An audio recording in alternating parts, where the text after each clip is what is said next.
ये जो क्वेश्चन है ये क्वेश्चन आर डी शर्मा 8.2 का 31 क्वेश्चन है। ठीक है, इसमें क्या कह रहा है कि ये जो ट्रायंगल है पी क्यू आर ये इस सर्कल को सर्कमस्क्राइब करता है।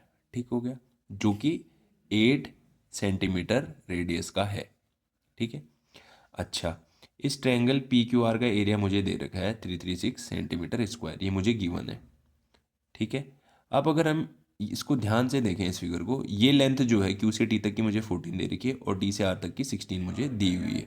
ठीक है, अब देखिए अगर मैं इसको एक एक्सटर्नल पॉइंट आर मानूं, ठीक है, तो आर से टी और आर से ए तक की लेंथ बराबर होगी। तो अगर ये 16 है तो ये भी 16 होगा।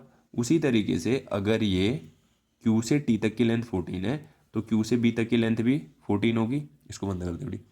ठीक है, ये भी 14 हो जाएगा। वैसे ही P से B तक की लेंथ को अगर मैं x मान लूँ तो P से A तक की लेंथ कितनी हो जाएगी, ये भी x हो जाएगी। ठीक है, ऐसा क्यों हो रहा है, क्योंकि A के एक्सटर्नल पॉइंट से अगर किसी सेम सर्कल में दो टेंजेंट हम डालते हैं तो दोनों की लेंथ क्या होती है, बराबर होती है। ठीक हो गया।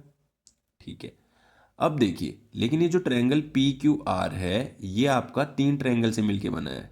कौन कौन से, Q O R, R O P and P O Q. तो ये इन तीन ट्रायंगल से मिलके बना है, तो यानी कि area of triangle P Q R will be equal to, अगर मैं इन तीनों ट्रायंगल्स के एरिया को निकाल के सम कर लूँ तो ये बड़े वाले ट्रायंगल के एरिया के बराबर आ जाना चाहिए। अब ये इस वाले ट्रायंगल का एरिया क्या होगा, base 1/2 base into my height, 1/2 base 14 + 16 into my height. वैसे इसके लिए बेस 1/2 बेस इंटू हाइट, यानी कि 1/2 16 + x इंटू इतना। वैसे इसके लिए 1/2 बेस इंटू हाइट।